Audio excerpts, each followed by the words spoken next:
నా పేరు అల్లా అని దేవుడు చెప్పుకుంటేనే దేవుడిచ్చిన గ్రంథము, నా పేరు అల్లా అని దేవుడు చెప్పుకోకపోతే అది అథెంటిక్ కాదు అని మీరు చెప్తున్నారు కదా. అథెంటిక్ కాదు అనేది నా ఉద్దేశం కాదు. ఇక్కడ క్లారిటీ, పెద్ద ఖురాన్ లో స్వయంగా ఒక్క ఆయత్ కూడా దేవుడికి పేరు నేనే మీ దేవుడిని అని స్పష్టంగా పురాణాల్లో బోధించబడి ఉంది. బ్రహ్మ ఖచ్చితంగా చెప్తాడు నేను నీ సృష్టికర్తని. ఇన్నని అల్లాహ్ లా ఇలాహ ఇల్లా నా ఫాబుదూని క్లియర్ వాక్యం ఉంది. నేనే అల్లాను, నేను తప్ప వేరొక దేవుడు నీకు లేడు, స్పష్టంగా వాక్యం ఉంది. ఇప్పుడు ఆయన పేరు అల్లా. అయితే ఇక్కడ మీ క్లారిటీ రావాల్సింది ఏంటంటే దేవుడికి పేరు లేదు, ఉండదు, దేవుడికి పిలుపులు ఉంటాయి. మరి ఇప్పుడు దేవుడికి విశ్వసిస్తున్న అల్లా దేవుడు కాదా? అసలు దేవుడికి పేరు లేదు, ఉండదు. మీరెందుకు కేవలం అల్లానే దేవుడు అని బోధిస్తున్నారు? మీరు వింటే మీకు అర్థమవుతుంది. దేవుడికి పిలుపులు ఉంటాయి. ఆయన ఏమని పిలవాలి? అల్లాని పిలవండి, రెహమాన్ అని పిలవండి, రహీం అని పిలవండి, మంచి పేరుతో ఏదైనా పిలవండి. ఇది అరబీ భాషలో చెప్పారు కదా, విష్ణు అని పిలవండి, బ్రహ్మ అని పిలవండి.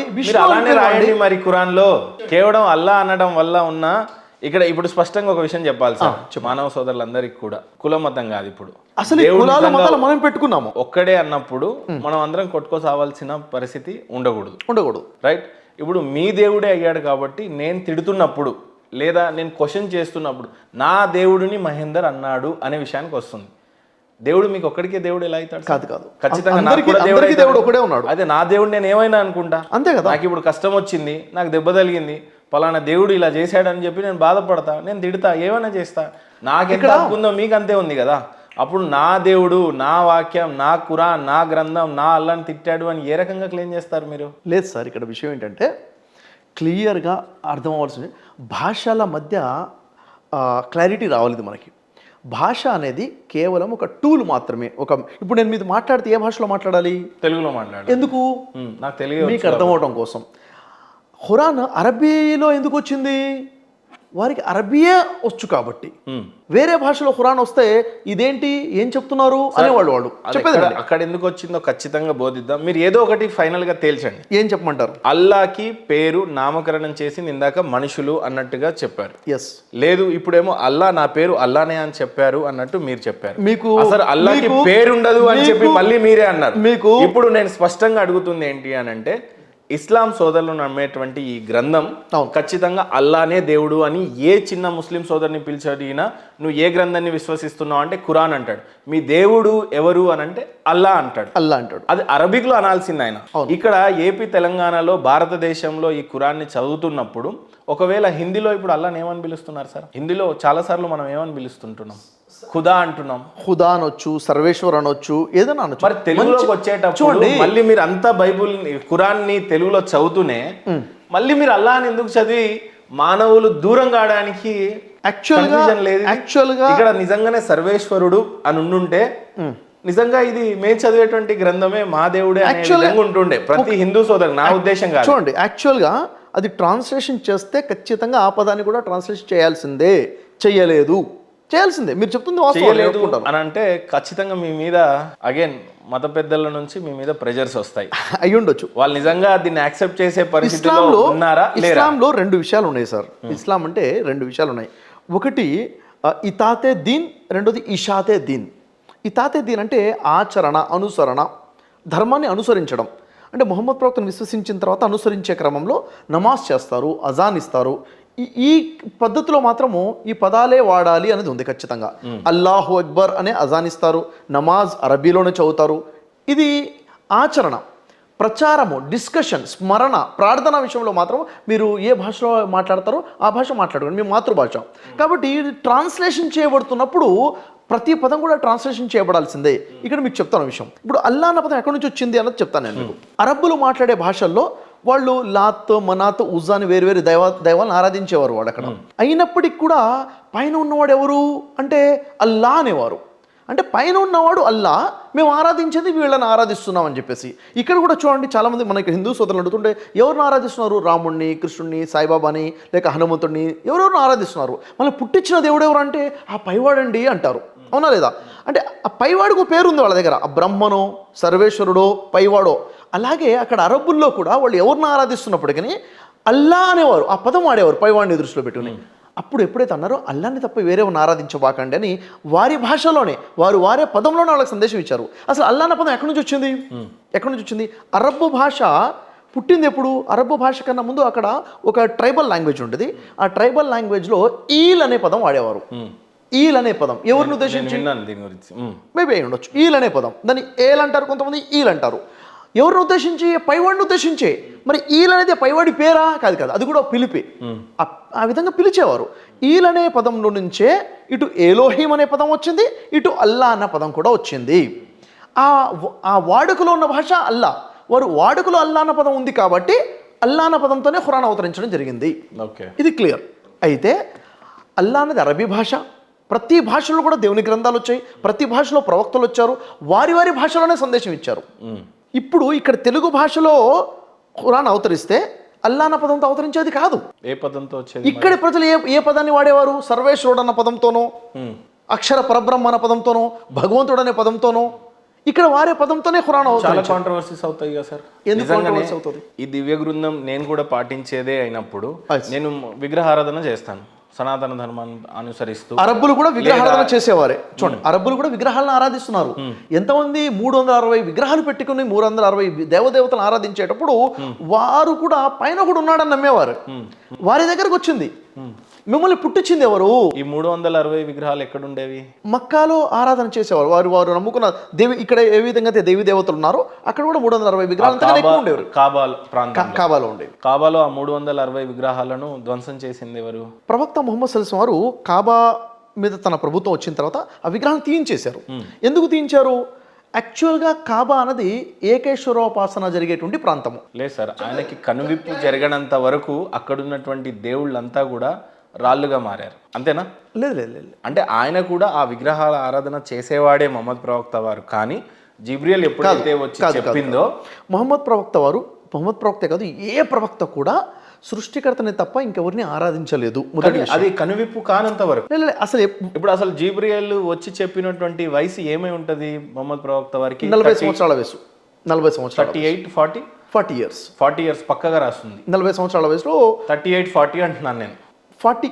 ఆ 40 ఇయర్స్ వరకు మొహమ్మద్ ప్రవక్త వారు ఏ దేవుడిని కొలిచేవారు? పైన సృష్టికర్తను ఆరాధించేవారు. ఏ సృష్టికర్తని ఏ రూపంలో? వాళ్ళ పెద్దలు ఏమని చెప్పుంటారు? చూడండి, ప్రతి మానవుడికి కూడా ఏ ఋషి వచ్చి చెప్పకపోయినా, ఏ ప్రవక్త వచ్చి చెప్పకపోయినా, ఏ గ్రంథం బోధించకపోయినా కానీ ప్రతి మానవుడికి తెలుసు పైన ఒక శక్తి ఉందని. ఇప్పుడు చాలా మంది మార్గభ్రష్టులు అంటే దేవుణ్ణి నమ్మని వారు అన్నాం. సపోజ్ సిరాజ్, మొన్న నేను ఇంటర్వ్యూ జరిగినప్పుడు బ్రదర్ సిరాజ్ గారు, ఆయన ఒక హిందూ సోదరుడు. ఆయన ఏ వయసులో మారాడో ఆ వయసులోకి మారకన్నా ముందు ఆయన ఒక హిందూ కుటుంబంలో వచ్చాడు. విగ్రహారాధన చేసినటువంటి వ్యక్తే. కాకపోతే ఆయన బ్రాహ్మణ్ కాదు కాబట్టి వేదాలో లేకపోతే రామాయణము ఇలాంటివి చదివి ఉండకపోవచ్చు. సో అప్పటి వరకు విగ్రహారాధన చేసి ఉంటాడు. ఆ తర్వాత ఏ రోజైతే ఆయన రివోటెడ్ అంటున్నాడు, కన్వర్టెడ్ అని నేను అంటున్నా, ఎప్పుడైతే రివోటెడ్ అయ్యాడో అప్పటి నుండి విగ్రహారాధన చేయటం మానేశాడు. ఓకే. సో ఇప్పుడు కాబాలో 360 విగ్రహాలు ఉన్నప్పుడు మొహమ్మద్ ప్రవక్త వారు ఆ విగ్రహారాధన చేయలేదు. సరే, చేయలేదు. ఎందుకు చేయలేదు చెప్తాను. సంతోషమే. చేయలేదు. ఎందుకు చేయలేదు?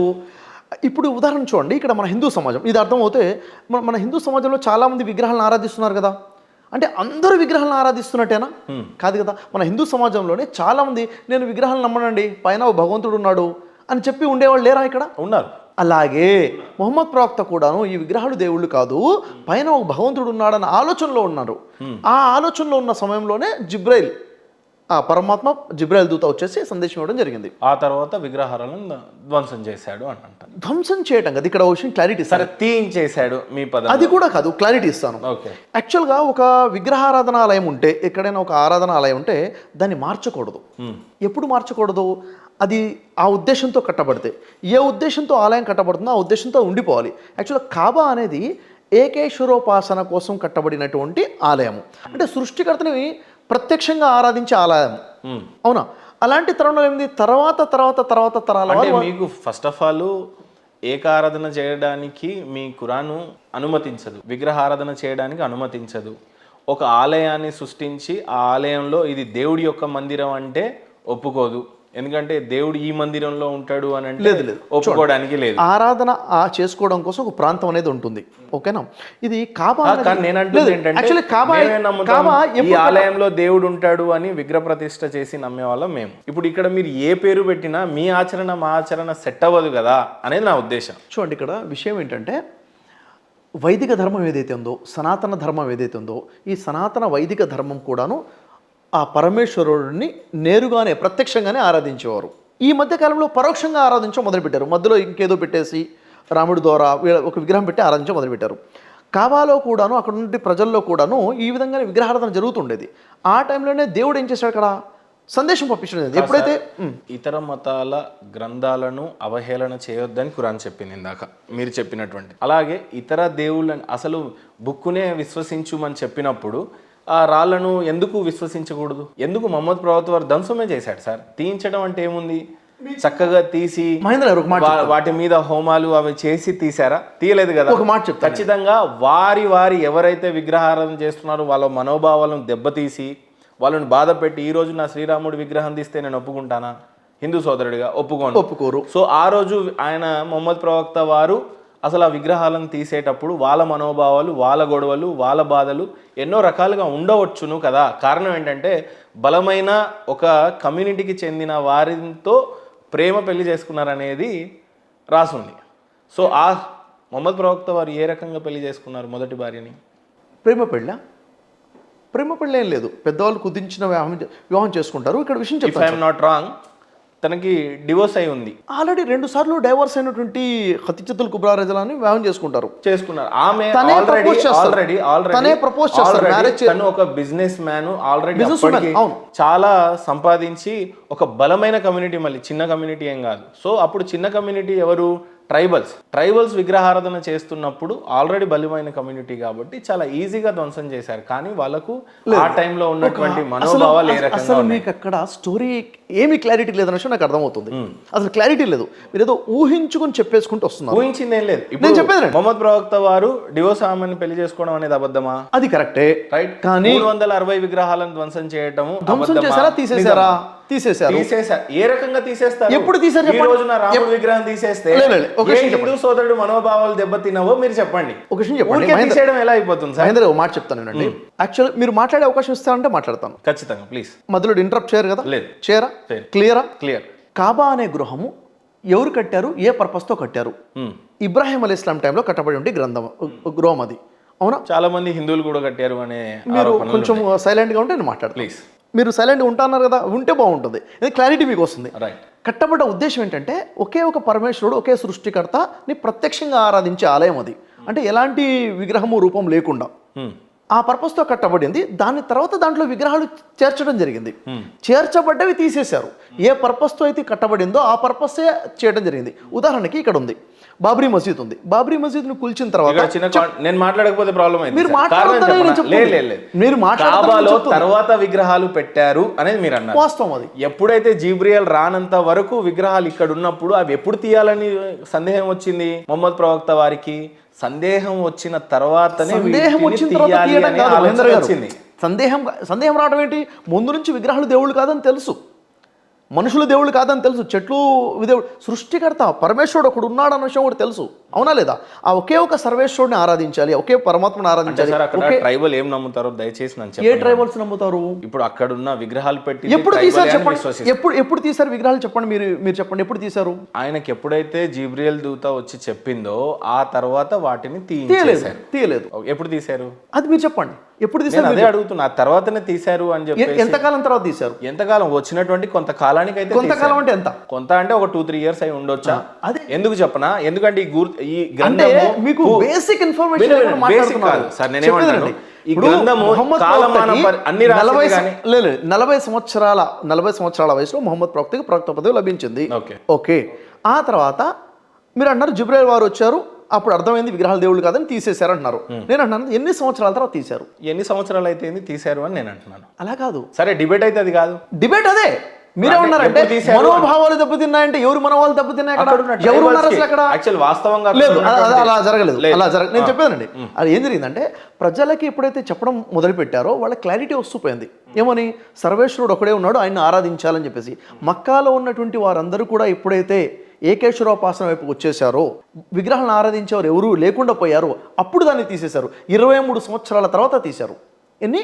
2-3 సంవత్సరాలు కాదు, 23 సంవత్సరాల కాలం పట్టింది. అక్కడ ఉన్నటువంటి వారందరూ కూడాను ఎస్ అంటే ఎవరైతే పెట్టారో వారే తీశారు అక్కడ నుంచి. ఎప్పుడైతే మహమ్మద్ ప్రవక్త వారు బోధించడం ప్రారంభించారో వారి మనుషులు ఆయనను తిరస్కరించడం జరిగింది. తిరస్కరించారు, కొట్టి అక్కడి నుంచి తరిమేయడం కూడా జరిగింది.